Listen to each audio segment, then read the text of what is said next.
As promessas das Escrituras são dadas aos filhos de Deus. Em toda a Escritura existem promessas reconfortantes para nos auxiliar em nossa jornada, tais como: Deus é nosso refúgio e fortaleza, socorro bem presente na angústia. Salmos 46, 1. Não temas, porque eu sou contigo. Não te assombres, porque eu sou teu Deus. Eu te fortaleço e te ajudo e te sustento com a destra da minha justiça. Porque eu, o Senhor teu Deus, te tomo pela tua mão direita e te digo: não temas, eu te ajudo. Isaías 41, 10 a 13. Quando passares pelas águas, estarei contigo, e quando pelos rios, eles não te submergirão. Quando passares pelo fogo, não te queimarás, nem a chama arderá em ti. Isaías 43, 2. Eis que vos dou poder para pisar serpentes e escorpiões, e toda a força do inimigo, e nada vos fará dano algum. Lucas 10, 19. Eu nunca te deixarei, nem te desampararei. Hebreus 13, 5. Sempre que chegamos a uma promessa espiritual nas Escrituras, uma promessa divina de proteção, segurança, paz, saúde, integridade ou harmonia, devemos perceber que não é um ser humano fazendo promessas ou entregando uma mensagem. É o próprio Cristo, o Espírito de Deus no homem, e não apenas um homem relatando o que Deus disse. É a voz do próprio Cristo nos dizendo: nunca te deixarei, nem te desampararei. E quando o indivíduo está em sintonia com Deus, vem essas comunicações. É importante lembrar que só porque a Bíblia está repleta de promessas espirituais, não devemos pensar que elas se aplicam a você ou a mim como seres humanos. Nenhuma promessa espiritual se aplica a um ser humano, ou todos os seres humanos seriam salvos. Elas se aplicam a você e a mim quando estamos em nossa unidade espiritual com Deus e não somos mais seres humanos, mas nos tornamos filhos de Deus. É quando fazemos nosso contato com o infinito invisível que nos tornamos filhos de Deus. Porque qual dos homens sabe as coisas do homem, senão o espírito do homem que nele está? Assim também, ninguém sabe as coisas de Deus, senão o Espírito de Deus. 1 Coríntios 2, 11. Vós, porém, não estáis na carne, mas no Espírito, se é que o Espírito de Deus habita em vós. Romanos 8, 9. Toda a mensagem do caminho infinito nos ensina a fazer esse contato com Deus. Não é tentar nos dar uma nova religião ou apresentar uma nova mensagem de algum ser humano sobre algo. Não é tentar inventar uma nova maneira de curar os enfermos e alimentar os famintos. Todo o significado da mensagem do caminho infinito é, por meio dos escritos, palestras, aulas e gravações, nos elevar a um estado de apreensão espiritual, onde, por meio do qual, nos tornamos filhos de Deus. Quando então temos uma transmissão divina de dentro, não somos seres humanos, somos filhos de Deus, conscientemente um com o Pai. Até que chegue esse momento, somos um homem cujo fôlego está em suas narinas, pois em que se deve ele estimar? Isaías 2, 22. Quem se preocupará com o homem mortal? Nem mesmo Deus se preocupa em salvar o homem mortal. Deus o deixa apodrecer nos campos de batalha ou nas masmorras da prisão, ou onde quer que ele se encontre. É apenas o Filho de Deus, a imagem espiritual e semelhança de Deus, que é mantido no seio do Pai, e para alcançar essa relação, temos que fazer a viagem de volta daquele banquete com os porcos, assim como o filho pródigo fez. Temos que deixar para trás todos os pensamentos, pessoas e ações deste mundo suíno e voltar para o Pai, abandonando até mesmo pai, mãe, irmã e irmão, por amor ao seu nome. Temos que abandonar todos os nossos conceitos anteriores de vida, e não apenas conceitos anteriores de pecado, mas também conceitos anteriores do que constitui o bem. A Bíblia, o registro das lutas e aspirações do homem. Vamos entender que essas promessas que estão nas Escrituras se aplicam a nós não por aclamá-las ou repeti-las como afirmações, mas elas se aplicam a nós na proporção em que fazemos nosso contato consciente com o infinito invisível e as recebemos como transmissões de dentro. Cada promessa divina nas Escrituras é o Cristo se manifestando, e quem quer que ouça recebe o benefício não apenas para si, mas para todos os que estão sob o seu comando. Se os profetas hebreus estavam instruindo os israelitas sob seu comando sobre um código moral, se os estavam guiando para fora do Egito através do Mar Vermelho, ou se esses profetas estavam empenhados na reconstrução dos templos, quem quer que fosse o líder divinamente inspirado num determinado momento, ele recebeu a responsabilidade de cuidar do seu povo. O povo teve que ser repreendido e disciplinado, porque às vezes ainda tentava se separar e retornar a Baal e se misturar com os pagãos. Eles estavam passando pelos estágios preliminares da iniciação, e todos nós, quando estamos neste estágio de iniciação, isto é, quando estamos no estágio da passagem da humanidade para a realização de nossa divindade, devemos ser advertidos. Todos nós recebemos os 10 mandamentos. Todos nós recebemos avisos claros de desastres se não mudarmos e abandonarmos nossos caminhos humanos. Porque não tenho prazer na morte do que morre, diz o Senhor Deus. Convertei-vos, pois, e vivei.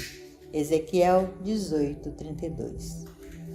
Alguns desses profetas, sábios e videntes, cederam ao medo, à dúvida e ao desânimo, assim como o salmista e o mestre quando clamaram: Deus meu, por que me abandonaste?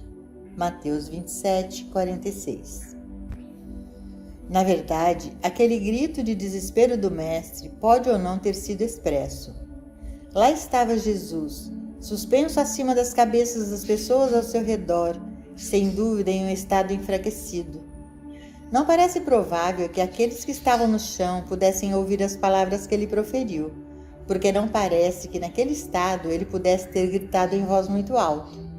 Portanto, há uma séria dúvida que me vem à mente se ele alguma vez disse ou não tais palavras, uma vez que conhecia bem a natureza de sua demonstração.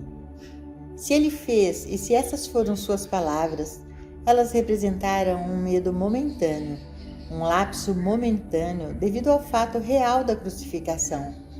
Pode muito bem ter acontecido que em sua mente houvesse algum pensamento de uma libertação milagrosa da experiência, e então, achando necessário ir em frente, poderia ter havido aquela sensação momentânea de medo ou dúvida.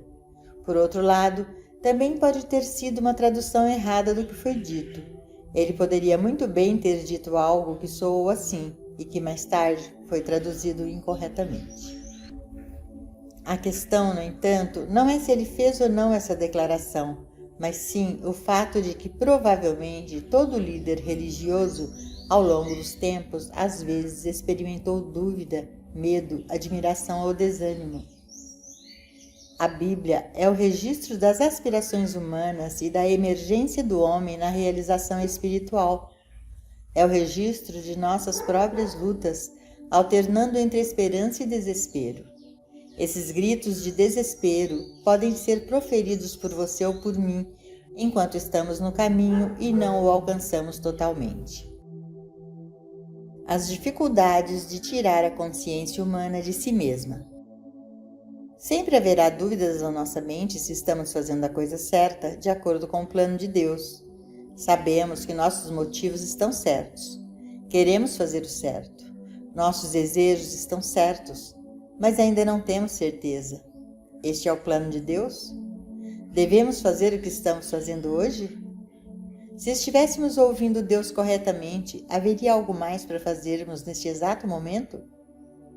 Sempre essa pergunta vem até nós, e vem mais especialmente para aqueles que são praticantes, professores ou líderes de grupo, para aqueles que são responsáveis pelo desenvolvimento espiritual dos alunos, que se confiaram ao professor ou ao ensino, porque então não se é apenas responsável pela própria demonstração, mas por aqueles que vieram a ele para serem guiados ao longo do caminho.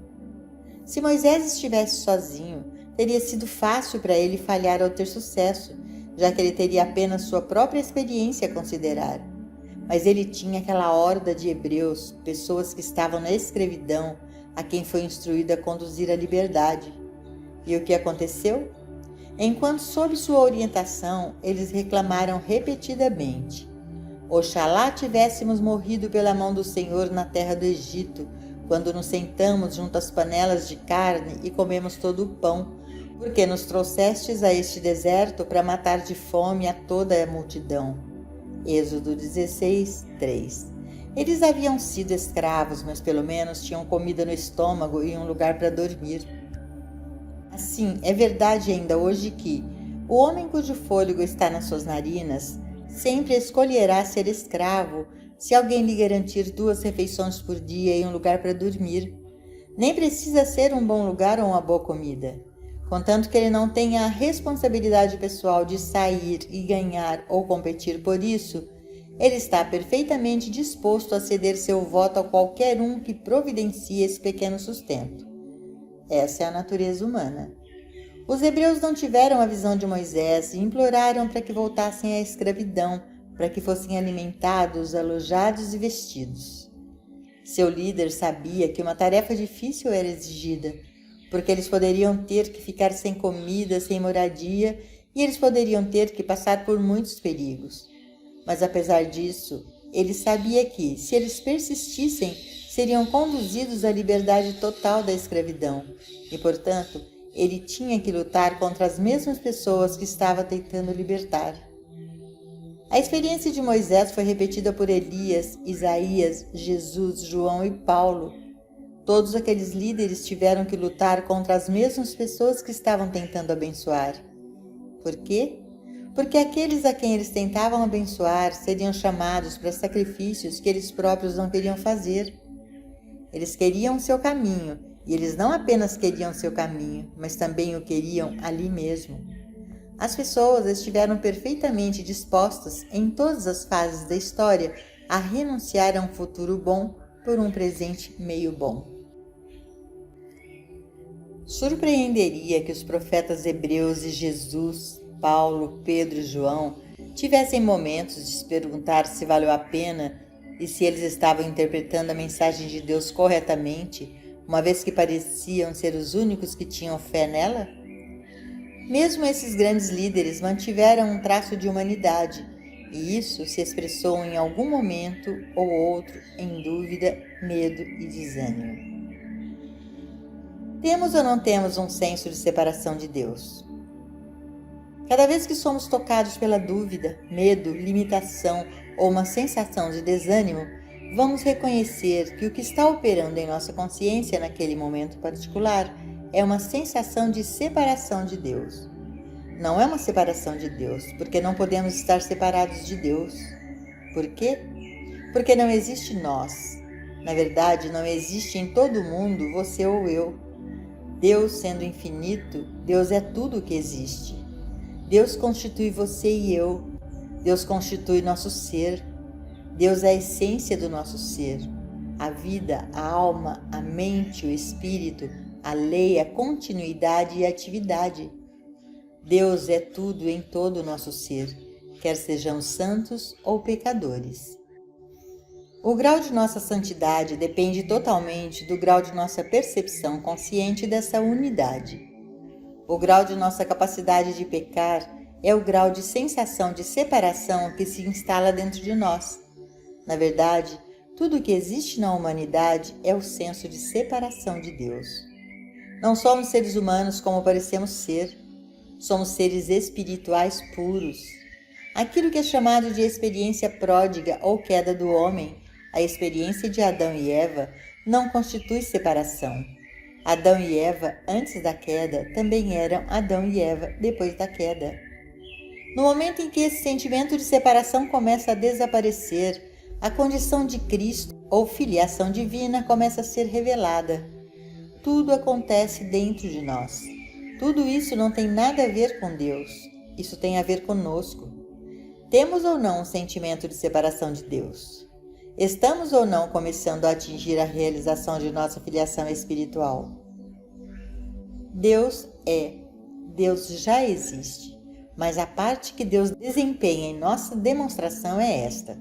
Se não fosse pela graça de Deus, não poderíamos nem mesmo estar alcançando a percepção e a realização da filiação divina. Em outras palavras, que ninguém assuma o crédito por estar no caminho espiritual, porque ele não se colocou lá. Nenhum ser humano jamais o fez e nenhum ser humano jamais o fará. É da natureza de um ser humano amar a companhia dos porcos. É da natureza do ser humano amar a degradação, a separação do bem, a autoindulgência. Aquiete-se e deixe a palavra despontar de dentro. Não vamos acreditar que as promessas das Escrituras são destinadas a seres humanos que vivem uma vida puramente humana materialista. Essas promessas divinas são destinadas a nós individualmente. Na proporção em que fazemos nosso contato com Deus e recebemos essas promessas de dentro de nosso próprio ser.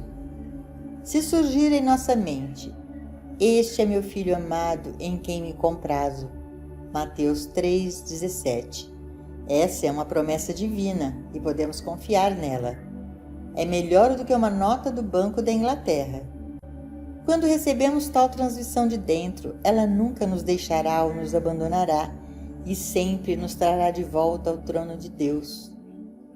Uma vez que ouvimos em nosso ouvido, não temas, porque eu estou contigo. É tudo de que precisamos. Isto é uma garantia absoluta da graça de Deus, como foi com Davi. Alcançamos a graça de Deus quando ouvimos a voz mansa e delicada. 1 Reis 19:12. Dentro de nós, quer tenhamos ouvido isso como uma voz, sentido como um impulso ou apenas alcançado como uma consciência, independente de como venha, nós alcançamos a graça de Deus. Então podemos dizer com confiança: bem, Ele vai me conduzir além das águas tranquilas. Salmos 23:2. Mesmo que eu tenha que cruzar algumas águas agitadas para chegar lá, Ele me faz deitar em pastos verdes. Salmos 23:2. Mesmo que eu ande por alguns pastos áridos antes de chegar lá. O ponto importante não é se temos ou não o que consideramos felicidade ou paz completa hoje. Via de regra, isso é apenas uma ideia obscena do que constitui felicidade ou paz. O que conta é se estamos ou não nos preparando pelo estudo, pela meditação, pela companhia dos que estão no caminho espiritual, para ouvir aquela voz mansa e delicada, para a experiência real do Cristo. Assim que o conseguirmos, ficaremos livres de organizações, do apoio governamental e de todos os laços que a mente humana deseja colocar sobre si mesma. Uma vez que alcancemos esse contato com nosso ser interior, com nossa cristandade, não ficamos escravos de nenhum homem, de nenhuma organização, de nenhum governo, de nenhuma forma de economia. Somos então livres em Cristo e podemos dizer: Cristo vive minha vida. Não faz diferença se temos capitalismo ou comunismo. Não faz diferença se temos depressões ou booms. Não faz diferença se temos inundações ou secas. O Cristo vive minha vida.